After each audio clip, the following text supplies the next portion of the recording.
ಇವತ್ತು ದೆಹಲಿಗೆ ಶಾಸಕ ಸತೀಶ್ ಜಾರಕಿಹೊಳಿ ಹೋಗ್ತಾ ಇದ್ದಾರೆ. ಕೆಪಿಸಿಸಿ ಅಧ್ಯಕ್ಷ ಸ್ಥಾನದ ಮೇಲೆ ಜಾರಕಿಹೊಳಿ ಅವರ ಕಣ್ಣು ಬಿದ್ದಿದೆ. ಕಾಂಗ್ರೆಸ್ ನಿವಾಸದಲ್ಲಿ ನಡೀತಕ್ಕಂಥ ಒಂದು ಸಭೆಯಲ್ಲಿ ಸತೀಶ್ ಭಾಗಿಯಾಗ್ತಾ ಇದ್ದಾರೆ.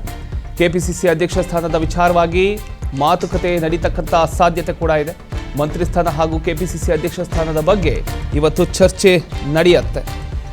ಸತೀಶ್ ಜಾರಕಿಹೊಳಿ ಇವತ್ತು ದೆಹಲಿಗೆ ಹೋಗ್ತಾ ಇರತಕ್ಕಂಥದ್ದು ಕಾಂಗ್ರೆಸ್ ವಲಯದಲ್ಲಿ ಈ ಒಂದು ವಿಚಾರ ಹೊಸ ರಾಜಕೀಯ ಚರ್ಚೆಗೆ ಕಾರಣ ಆಗಿದೆ.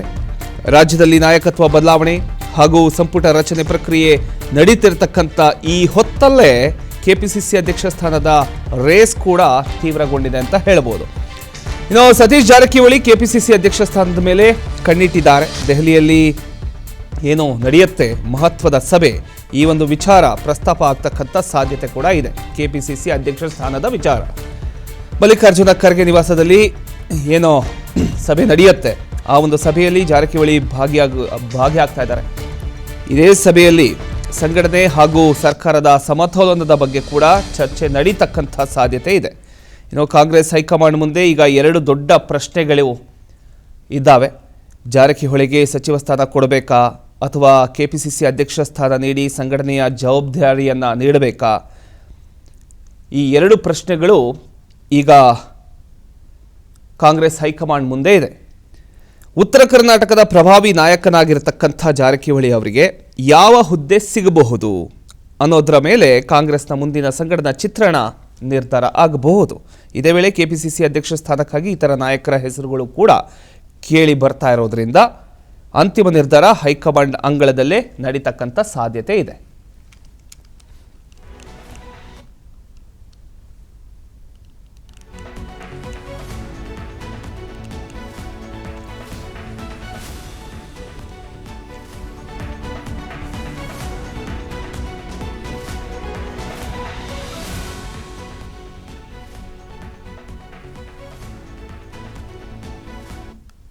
ಇನ್ನು ಒಂದೇ ವಿಮಾನದಲ್ಲಿ ಸಿದ್ದರಾಮಯ್ಯ ಡಿಕೆ ಪ್ರಯಾಣ ಮಾಡ್ತಾ ಇದ್ದಾರೆ. ಸಿದ್ದು ಜೊತೆ ಜಮೀರ್ ಅಹಮದ್, ನಜೀರ್ ಅಹಮದ್ ಕೂಡ ದೆಹಲಿ ಪ್ರವಾಸ ಕೈಗೊಂಡಿದ್ದಾರೆ. ಒಂದೇ ವಿಮಾನದಲ್ಲಿ ಡಿಕೆ ಶಿವಕುಮಾರ್ ಅವರು ಹಾಗೂ ಸಿದ್ದರಾಮಯ್ಯನವರು ಪ್ರಯಾಣ ಬೆಳೆಸ್ತಾ ಇದ್ದಾರೆ. ಅದರ ಜೊತೆಗೆ ಜಮೀರ್ ಅಹಮದ್, ನಜೀರ್ ಅಹಮದ್ ಅವರು ಕೂಡ ತೆರಳುತ್ತಾ ಇದ್ದಾರೆ. ಕುತೂಹಲ ಕೆರಳಿಸಿದೆ ಈ ಒಂದು ವಿಚಾರ. ಸಿದ್ದರಾಮಯ್ಯ ಬಂಟರ ನಡೆ ಒಂದು ಕುತೂಹಲ ಕೆರಳಿಸಿದೆ ಅಂತಲೇ ಹೇಳಬಹುದು. ಸಚಿವರಿಗಾಗಿ ಮುಸ್ಲಿಂ ನಾಯಕರ ಪ್ರಬಲ ಲಾಬಿ ನಡೀತಾ ಇದೆ.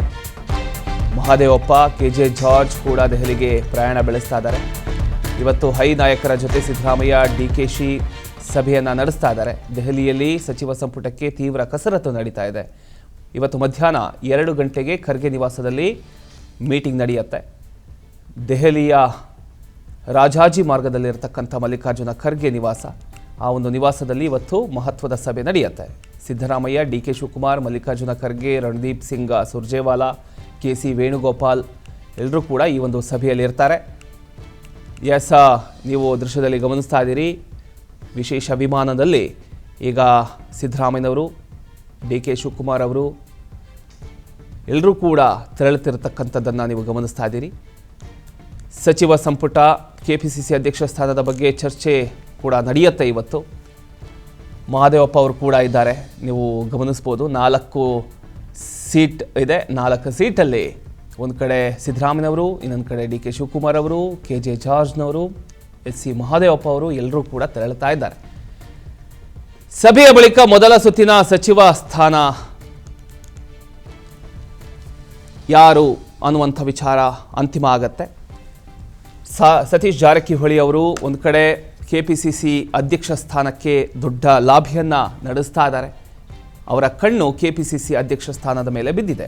ಒಟ್ಟಿನಲ್ಲಿ ಈಗ ಹೈಕಮಾಂಡ್ ಯಾವ ರೀತಿಯ ಒಂದು ನಿರ್ಧಾರ ತೆಗೆದುಕೊಳ್ಳುತ್ತೆ, ಒಂದು ಕಡೆ ಸಂಪುಟ ಸರ್ಜರಿ ಕಸರತ್ತು, ಮತ್ತೊಂದು ಕಡೆ ಕೆಪಿಸಿಸಿ ಪಟ್ಟದ ಪೈಪೋಟಿ.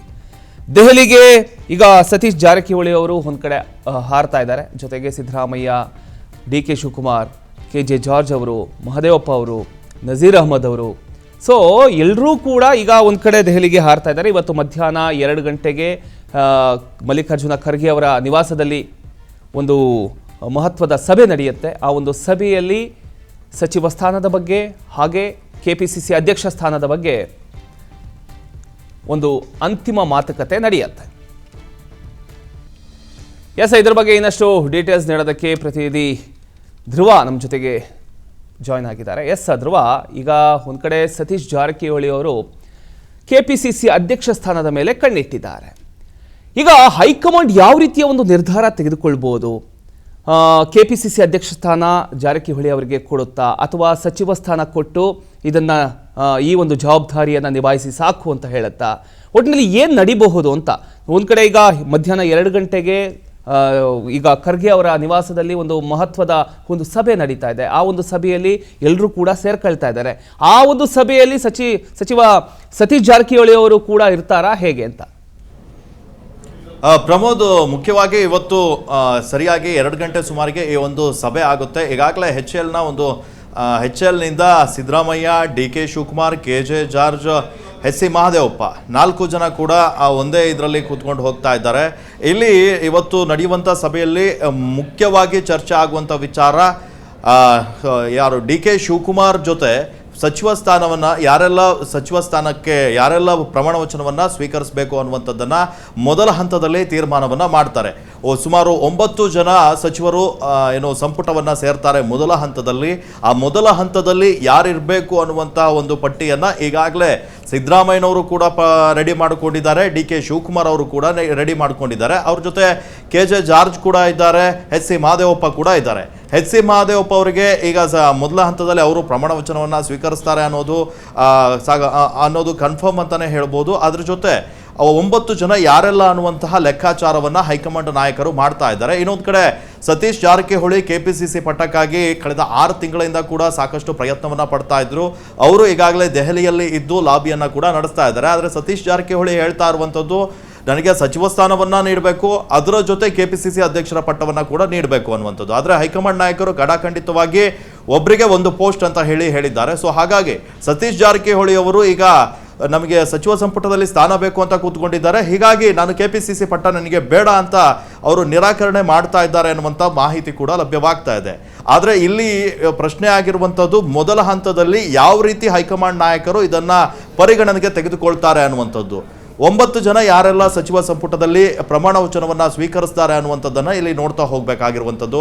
ಒಂದು, ಲಿಂಗಾಯತ್ರನ್ನ ಇಲ್ಲಿ ಪರಿಗಣನೆಗೆ ತೆಗೆದುಕೊಳ್ತಾರೆ. ಲಿಂಗಾಯತ್ರನ್ನ ಪರಿಗಣನೆಗೆ ತೆಗೆದುಕೊಂಡ್ರೆ ಇದರಲ್ಲಿ MB ಪಾಟೀಲ್ ಬರ್ತಾರೆ, ಈಶ್ವರ್ ಖಂಡ್ರೆ ಅವರನ್ನ ಸೇರಿಸ್ಕೋಬೇಕಾಗುತ್ತೆ.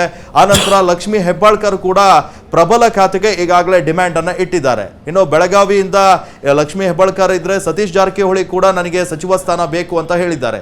ಸೊ ಬೆಳಗಾವಿಯಲ್ಲಿ ಇಬ್ಬರಿಗೆ ಮೊದಲ ಹಂತದಲ್ಲಿ ಅವಕಾಶವನ್ನ ಕೊಡ್ತಾರ ಹೈಕಮಾಂಡ್ ನಾಯಕರು ಅಂತ ಕೂಡ ನಾವು ನೋಡ್ತಾ ಹೋಗ್ಬೇಕಾದ್ರೆ, ಕೆಪಿಸಿಸಿ ಅಧ್ಯಕ್ಷರಿಗೆ ಈಗಾಗಲೇ ಪೈಪೋಟಿಯಾಗಿ ಅಚ್ಚರಿಯ ಬೆಳವಣಿಗೆಯಲ್ಲಿ BK ಹರಿಪ್ರಸಾದ್ ಹೆಸರು ಕೇಳಿಬಂದಿದೆ. BK ಹರಿಪ್ರಸಾದ್ ಅವರು OBC ನಾಯಕರು. ಸೊ ಹಾಗಾಗಿ ಈಡಿಗ ಸಮುದಾಯದಿಂದ ಅವರಿಗೆ OBCಯಿಂದ BK ಹರಿಪ್ರಸಾದ್ ಅವರಿಗೆ ಕೊಟ್ಟರೆ ಕೆಪಿಸಿ ಈಗ ಬೆಳಗಾವಿಯಿಂದ ಇಬ್ಬರಿಗೆ ಸಚಿವ ಸ್ಥಾನವನ್ನು ನೀಡಬೇಕಾಗಿರುತ್ತೆ. ಸೊ ಹಾಗಾಗಿ ಯಾವ ರೀತಿ ನಿರ್ಧಾರವನ್ನು ಕೈಗೊಳ್ತಾರೆ ಅನ್ನುವಂಥದ್ದನ್ನು ನಾವಿಲ್ಲಿ ಕಾದು ನೋಡಬೇಕಾಗಿದೆ. ಈಗಾಗಲೇ ಸಿದ್ದರಾಮಯ್ಯ ಬಣದಲ್ಲಿ ಗುರುತಿಸಿಕೊಂಡಿರುವಂತಹ ಜಮೀರ್ ಅಹಮದ್ ಖಾನ್ ಅವರಿಗೆ ಮೊದಲನೇ ಹಂತದಲ್ಲಿಯೇ ಪ್ರಮಾಣ ವಚನ ಸ್ವೀಕರಿಸಲಿಕ್ಕೆ ಹೈಕಮಾಂಡ್ ನಾಯಕರು ಅವಕಾಶವನ್ನು ನೀಡಬಹುದು ಅಂತ ಹೇಳಲಾಗ್ತಾ ಇದೆ. ಅದರ ಜೊತೆ MB ಪಾಟೀಲ್ ಅವರಿಗೂ ಕೂಡ ಅವಕಾಶ ಸಿಗುತ್ತೆ. KJ ಜಾರ್ಜ್ ಅವರು ಸೀನಿಯರ್ ಲೀಡರ್ ಇದ್ದಾರೆ, ಕಾಂಗ್ರೆಸ್ನ ಹಿರಿಯ ನಾಯಕರು. KJ ಜಾರ್ಜ್ ಅವರನ್ನ ಕೂಡ ಪರಿಗಣನೆಗೆ ತೆಗೆದುಕೊಳ್ಳುವಂತಹ ಸಾಧ್ಯತೆಗಳು ಇದ್ದಾವೆ. ಸೊ ಹಾಗಾಗಿ ಈ OBCಯಲ್ಲಿ ಯಾರಿಗೆ ಅವಕಾಶವನ್ನ ನೀಡ್ತಾರೆ ಅನ್ನುವಂಥದ್ದು ಹೈಕಮಾಂಡ್ ನಾಯಕರು ಅದನ್ನ ಚರ್ಚೆಯನ್ನ ಮಾಡ್ತಾರೆ. ಅದಾದ ನಂತರ ಪರಮೇಶ್ವರ್ ಅವರಿಗೂ ಕೂಡ ಅವಕಾಶವನ್ನ ನೀಡಬೇಕು. ದಲಿತ ಸಮುದಾಯದಿಂದ ಪರಮೇಶ್ವರ್ ಅವರ ಹೆಸರು ಕೂಡ ಈಗ ಮುನ್ನೆಲೆಗೆ ಬಂದಿದೆ. ಹೈಕಮಾಂಡ್ ನಾಯಕರು ಇವೆಲ್ಲವನ್ನ ನೋಡಿಕೊಂಡು ಯಾರಿಗೆ ಒಂದು ಸಚಿವ ಸ್ಥಾನವನ್ನ ನೀಡುತ್ತೆ ಅನ್ನುವಂಥದ್ದನ್ನ ಮೊದಲಿನ ಹಂತದಲ್ಲಿ ಚರ್ಚೆಯನ್ನ ಮಾಡ್ತಾರೆ. ಅದಾದ ನಂತರ ಎರಡನೇ ಅಜೆಂಡವಾಗಿ ಕೆಪಿಸಿಸಿ ಅಧ್ಯಕ್ಷರು ಯಾರಾಗಬೇಕು ಅನ್ನುವಂಥದ್ದು ಕೂಡ ನಿರ್ಧಾರವನ್ನ ಮಾಡ್ತಾರೆ. ಸೊ ಹಾಗಾಗಿ ಈಗಾಗಲೇ ದೆಹಲಿಯಲ್ಲಿ ಸಾಕಷ್ಟು ಜನ ಸಚಿವರಿದ್ದಾರೆ, ಸಚಿವಾಕಾಂಕ್ಷಿಗಳಿದ್ದಾರೆ. ಅವರೆಲ್ಲರೂ ಕೂಡ ಹೈಕಮಾಂಡ್ ನಾಯಕರನ್ನ ಭೇಟಿ ಆಗಲಿಕ್ಕೆ ಪ್ರಯತ್ನವನ್ನ ಮಾಡ್ತಾ ಇದ್ದಾರೆ. ಸಿದ್ದರಾಮಯ್ಯ ಮನೆ ಇರ್ಬೋದು, DK ಶಿವಕುಮಾರ್ ಮನೆಯಲ್ಲಿ ಈಗಾಗಲೇ ಮಠಾಧೀಶರು ಬಂದು ಹೋದ್ರು, ಅವರೆಲ್ಲರೂ ಕೂಡ ಲಾಬಿಯನ್ನ ನಡೆಸ್ತಾ ಇದ್ದಾರೆ. ಸೊ ಹಾಗಾಗಿ ಮೊದಲ ಹಂತದಲ್ಲಿ 9 ಜನ ಯಾರಿಗೆ ಅವಕಾಶವನ್ನ ನೀಡ್ತಾರೆ ಅನ್ನುವಂಥದ್ದನ್ನ ಈಗ ಕಾದು ನೋಡಬೇಕಾಗಿರುವಂಥದ್ದು. ಆದ್ರೆ ಸಿದ್ದರಾಮಯ್ಯನವರ ಸಂಪುಟದಲ್ಲಿ ಇದ್ದಂತಹ ಬಹುತೇಕ ಜನರು ಮೊದಲ ಹಂತದಲ್ಲಿಯೇ ಪ್ರಮಾಣ ವಚನವನ್ನ ಸ್ವೀಕರಿಸ್ತಾರೆ ಅನ್ನುವಂಥದ್ದು ಗೊತ್ತಾಗಿದೆ. ಪ್ರಿಯಾಂಕ್ ಖರ್ಗೆ ಹೆಸರು ಈಗ ಮೊದಲು ಕೇಳಿ ಬರ್ತಾ ಇದೆ. ಕಾರಣ ಇಷ್ಟೇ, AICC ಅಧ್ಯಕ್ಷರು ಮಲ್ಲಿಕಾರ್ಜುನ್ ಖರ್ಗೆ ಅವರ ಪುತ್ರ ಕಳೆದ ಬಾರಿ ಸಿದ್ದರಾಮಯ್ಯನವರು ಕ್ಯಾಬಿನೆಟ್ ನಲ್ಲಿ ಕೂಡ ಪ್ರಿಯಾಂಕ್ ಖರ್ಗೆ ಅವರು 8 ಜನ ಪ್ರಮಾಣ ವಚನ ಸ್ವೀಕರಿಸಿದಾಗ ಪ್ರಿಯಾಂಕ್ ಖರ್ಗೆ ಅವರು ಅದರಲ್ಲಿ ಒಬ್ಬರಾಗಿದ್ರು. ಸೊ ಹಾಗಾಗಿ ಈ ಬಾರಿ ಅವರಿಗೆ ಅವಕಾಶ ಸಿಗುತ್ತೆ ಅಂತ ಹೇಳಲಾಗ್ತಾ ಇದೆ. ರಾಮಲಿಂಗ ರೆಡ್ಡಿ ಅವರನ್ನ ಕೂಡ ಪರಿಗಣನೆಗೆ ತೆಗೆದುಕೊಳ್ಬೇಕು. ಎಚ್ ಕೆ ಪಾಟೀಲ್ ಅವರು ಇದ್ದಾರೆ. ಅವರು ಏನು ಉತ್ತರ ಕರ್ನಾಟಕ ಭಾಗದಲ್ಲಿ ನೋಡ್ತಾ ಹೋದ್ರೆ, ಪ್ರಾದೇಶಿಕವಾರು ನೋಡ್ತಾ ಹೋದ್ರೆ ಎಚ್ ಕೆ ಪಾಟೀಲ್ ಅವರಿಗೆ ಅವಕಾಶವನ್ನ ನೀಡಬೇಕು. ಬೆಂಗಳೂರು ವಿಚಾರಕ್ಕೆ ಬಂದ್ರೆ ಬೆಂಗಳೂರಿನಲ್ಲಿ ಕೃಷ್ಣ ಬೈರೇಗೌಡರನ್ನ ಕೂಡ ಕೈ ಬಿಡುವಂತಿಲ್ಲ. ಅವರು ಕುರುಬ ಸಮುದಾಯ ಕೃಷ್ಣ ಬೈರೇಗೌಡರಿಗೆ ಏನಾದರೂ ಅವಕಾಶವನ್ನು ಕೊಟ್ಟರೆ ಒಕ್ಕಲಿಗರಲ್ಲಿ ಅವರು ಈ ಸಲ ಸಚಿವ ಬೆಂಗಳೂರಿನ ಉದ್ದೇಶಕ್ಕೆ ಬೆಂಗಳೂರನ್ನೇ ಗುರಿಯಾಗಿಟ್ಕೊಂಡು GB ಎಲೆಕ್ಷನ್ ಬರ್ತಾ ಇದೆ, ಅವರಿಗೆ ಅವಕಾಶವನ್ನ ನೀಡಬೇಕು. ಅದಾದ ನಂತರ ಭೈರತಿ ಸುರೇಶ್ ಅವರು ಕೂಡ ಇದ್ದಾರೆ, ಸಿದ್ದರಾಮಯ್ಯರ ಅತ್ಯಾಪ್ತರು. ಸೊ ಹಾಗಾಗಿ ಮೊದಲನೇ ಹಂತದಲ್ಲಿ ಯಾರಿದ್ದಾರೆ, ಸಾಕಷ್ಟು ಆಕಾಂಕ್ಷಿಗಳಿದ್ದಾರೆ. ಮೊದಲನೇ ಹಂತದಲ್ಲಿ ಯಾರನ್ನ ಹೈಕಮಾಂಡ್ ನಾಯಕರು ಸೆಲೆಕ್ಟ್ ಮಾಡ್ತಾರೆ ಅನ್ನುವಂಥದ್ದು ಸಾಕಷ್ಟು ಕುತೂಹಲವನ್ನ ಮೂಡಿಸಿದೆ. ಹೀಗಾಗಿ ಒಂದಿಷ್ಟು ಸರ್ಕಸ್ಗಳು ಕೂಡ ನಡೀತಾ ಇದ್ದಾವೆ. ಇವತ್ತು ಬಹುತೇಕವಾಗಿ ಫೈನಲ್ ಆಗುತ್ತೆ, ನಾಳೆ ಪಟ್ಟಿ ರಿಲೀಸ್ ಆಗುವಂತ ಸಾಧ್ಯತೆಗಳು ಕೂಡ ಇದ್ದಾವೆ. ಪ್ರಮೋದ್, ಒಟ್ಟಲ್ಲಿ ಈಗ ಇವತ್ತಿನ ಒಂದು ಸಭೆಯ ಬಳಿಕ ಒಂದು ಕಡೆ ಸಂಪುಟ ವಿಚಾರಕ್ಕೆ ಸಂಬಂಧಪಟ್ಟ ಹಾಗೆ, ಅದರ ಜೊತೆಗೆ KPCC ಅಧ್ಯಕ್ಷ ಸ್ಥಾನಕ್ಕೆ ವಿಚಾರಕ್ಕೆ ಸಂಬಂಧಪಟ್ಟ ಹಾಗೆ ಇವತ್ತಿನ ಸಭೆಯ ಬಳಿಕ ಇದನ್ನ ಅನೌನ್ಸ್ ಮಾಡುವಂಥ ಸಾಧ್ಯತೆ ಇದೆಯಾ ಅಧಿಕೃತವಾಗಿ ಅಂತ?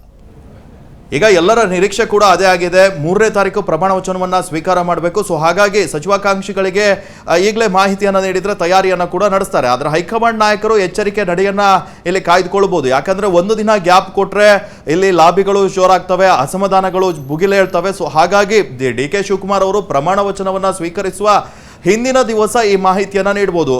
ಅಂದ್ರೆ ಮಧ್ಯಾಹ್ನ ಅವರು 4:05ಕ್ಕೆ ಪ್ರಮಾಣ ವಚನವನ್ನ ಸ್ವೀಕರಿಸ್ತಾರೆ ಬುಧವಾರ. ಸೊ ಹಾಗಾಗಿ ಬೆಳಗ್ಗೆ ಪಟ್ಟಿ ರಿಲೀಸ್ ಮಾಡಿದ್ರು ಅಚ್ಚರಿ ಇಲ್ಲ.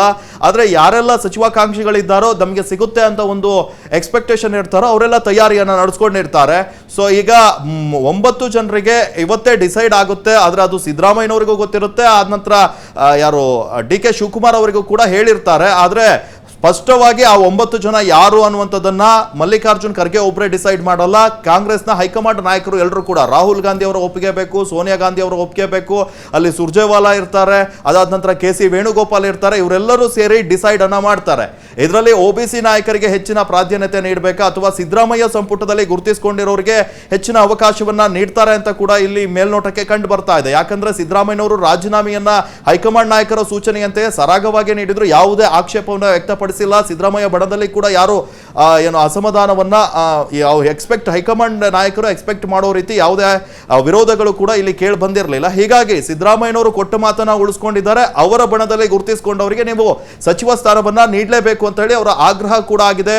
ಈಗಾಗಲೇ ಕೆಲವೊಂದಿಷ್ಟು ಶಾಸಕರನ್ನ ಕೂಡ ಸಿದ್ದರಾಮಯ್ಯನವರು ರೆಫರ್ ಮಾಡಿದ್ದಾರೆ. ಅವ್ರ ಜೊತೆ ಕಾಣಿಸ್ಕೊಳ್ತಾ ಇದ್ದಂತಹ ಪೊನ್ನಣ್ಣ ಇರ್ಬೋದು, ಪುಟ್ಟರಂಗ ಶೆಟ್ಟಿ ಇರ್ಬೋದು, ಇವರನ್ನ ಮುಖ್ಯವಾಗಿ ಪರಿಗಣನೆ ಮಾಡಿ ಅಂತ ಹೇಳ್ತಾ ಇದ್ದಾರೆ. ಅದಾದ ನಂತರ ತಂಗಡಿಗೆಯನ್ನ ಕೂಡ ಅವರು ಪರಿಗಣನೆ ಮಾಡಿ ಅಂತ ಹೇಳಿ ಒಂದು ಮನವಿಯನ್ನ ಮಾಡ್ತಾ ಇದ್ದಾರೆ. ಜಮೀರ್ ಅಹಮದ್ ಖಾನ್ ಅವರನ್ನ ಕೂಡ ಪರಿಗಣನೆ ಮಾಡ್ಕೊಳ್ಬೇಕು ಸಿದ್ದರಾಮಯ್ಯ ಬಣದಲ್ಲಿ ಗುರುತಿಸಿಕೊಂಡಿರೋರು. ಆದ್ರೆ ಜಮೀರ್ ಅಹಮದ್ ಅಥವಾ ಇದು UT ಖಾದರ್ ಅವರ ಅನ್ನುವಂಥದ್ದು ಕೂಡ ಇಲ್ಲಿ ಕುತೂಹಲವನ್ನ ಮೂಡಿಸಿರೋದು. UT ಖಾದರ್ ಅವರು ನಾವು ಈ ಬಾರಿ ನಾನು ಸ್ಪೀಕರ್ ಆಗಲ್ಲ ಅಂತ ಹೇಳಿದ್ದಾರೆ. ಸೊ ಹಾಗಾಗಿ UT ಖಾದರ್ ಅವರಿಗೆ ಅವಕಾಶವನ್ನ ಕೊಟ್ಟರೆ ಜಮೀರ್ ಅಹಮದ್ ಅವರಿಗೆ ಅವಕಾಶ ಕೊಡಬೇಕು. ಉಳಿದ ಲೀಡರ್ ಏನ್ ಮಾಡ್ತಾರೆ ಅನ್ನುವಂಥದ್ದು ಸಿದ್ದರಾಮಯ್ಯನವರ ಬಣದಲ್ಲಿ ಇರುವಂತಹ ಕೆಲವೊಂದಿಷ್ಟು ಮುಸ್ಲಿಂ ಲೀಡರ್ ಏನಿದ್ದಾರೆ ಅವರು ಕೂಡ ಸಚಿವಾಕಾಂಕ್ಷಿಗಳು. ಸೊ ಹೈಕಮಾಂಡ್ ನಾಯಕರು ಈ ಎಲ್ಲಾ ಲೆಕ್ಕಾಚಾರವನ್ನ ಹಾಕೊಂಡು ಮುಂದಿನ ನಿರ್ಧಾರವನ್ನ ಕೈಗೊಳ್ತಾರೆ. ಸೊ ಎಲ್ರಿಗೂ ಕೂಡ ಕುತೂಹಲ ಮೂಡಿದೆ. ಈಗಾಗಲೇ ಲಾಬಿಯನ್ನ ನಡೆಸಿರೋರು ಕೂಡ ನಮಗೆ ಅವಕಾಶ ಸಿಗುತ್ತೆ ಅಂತ ಹೇಳಿ ಕಾಯ್ತಾ ಇದ್ದಾರೆ. ಕೆಲವೊಂದಿಷ್ಟು ಜನ ಶಾಸಕರು ಕೂಡ ಎಕ್ಸ್ಪೆಕ್ಟೆಡ್ ಆಗಿ ನಾನು ಸಚಿವಾಕಾಂಕ್ಷಿ, ನನಗೆ ಸಚಿವ ಸ್ಥಾನ ಸಿಗುತ್ತೆ ಅಂತ ಕಾಯ್ತಾ ಇದ್ದಾರೆ. ಆದ್ರೆ ಹೈಕಮಾಂಡ್ ನಾಯಕರ ನಿರ್ಧಾರ ಅಂತಿಮವಾಗಿ ಇವತ್ತು ಪಟ್ಟಿ ರಿಲೀಸ್ ಆಗಿಲ್ಲ ಅಂತ ಹೇಳಿದ್ರು. ಅದು 3ನೇ ತಾರೀಕು ಒಳಗೆ ಈ ಪಟ್ಟಿಯನ್ನ ರಿಲೀಸ್ ಮಾಡುವಂತ ಸಾಧ್ಯತೆಗಳಿದ್ದಾವೆ. ಸಿದ್ದರಾಮಯ್ಯ ಅವರು DK ಶಿವಕುಮಾರ್ ಅವರು KPCC ಅಧ್ಯಕ್ಷರಾಗಿ ಪ್ರಮಾಣ ವಚನವನ್ನ ಸ್ವೀಕರಿಸಿದ ನಂತರ KPCC ಹೊಸ ಅಧ್ಯಕ್ಷರನ್ನ ಆಯ್ಕೆ ಮಾಡಬೇಕು. ಆ ತಲೆನೋವು ಕೂಡ ಹೈಕಮಾಂಡ್ ನಾಯಕರಿಗಿದೆ. ಅದ ನಂತರ ರಾಜ್ಯದಲ್ಲಿ ಸಮನ್ವಯತೆ ಕಾಪಾಡುವಂತ ದೃಷ್ಟಿಯಲ್ಲಿ ಕೂಡ ಒಂದಿಷ್ಟು ಚರ್ಚೆಗಳು ನಡೀತಾ ಇದ್ದಾವೆ. ಕೋರ್ ಕಮಿಟಿಯನ್ನ ಬಲಪಡಿಸಬೇಕು ಅನ್ನುವಂತಹದ್ದು ಕೂಡ ಇಲ್ಲಿ ಒಂದು ಆಗ್ರಹವಾಗಿದೆ. ಈ ಎಲ್ಲಾ ವಿಚಾರವನ್ನ ಕೂಡ ಚರ್ಚೆ ಮಾಡ್ತಾರೆ. ಸುಮಾರು 7-8 ಅಜೆಂಡಾಗಳನ್ನ ಇಟ್ಕೊಂಡು ಇವತ್ತೊಂದು ಮೀಟಿಂಗ್ ಅನ್ನ ಮಾಡ್ತಾರೆ. ಆಮೇಲೆ ಸಚಿವಾಕಾಂಕ್ಷಿಗಳ ಪಟ್ಟಿಯನ್ನ ಕೂಡ ರಿಲೀಸ್ ಮಾಡುವಂತ ಪಟ್ಟಿಯನ್ನ ಫೈನಲ್ ಮಾಡ್ತಾರೆ. ರಿಲೀಸ್ ಮಾಡ್ಲಿಕ್ಕೆ ಇವತ್ತು ಹೋಗಲ್ಲ, ಇನ್ನು 2-3 ದಿನ ಅಂದ್ರೆ 3ನೇ ತಾರೀಕು ಬಹುತೇಕವಾಗಿ ಈ ಪಟ್ಟಿ ರಿಲೀಸ್ ಆಗುತ್ತೆ ಅಂತ ಹೇಳಲಾಗ್ತಾ ಇದೆ. ಪ್ರಮೋದ್, ಓಕೆ, ಥ್ಯಾಂಕ್ ಯು ನಿಮ್ಮೆಲ್ಲ ಮಾಹಿತಿಗಾಗಿ.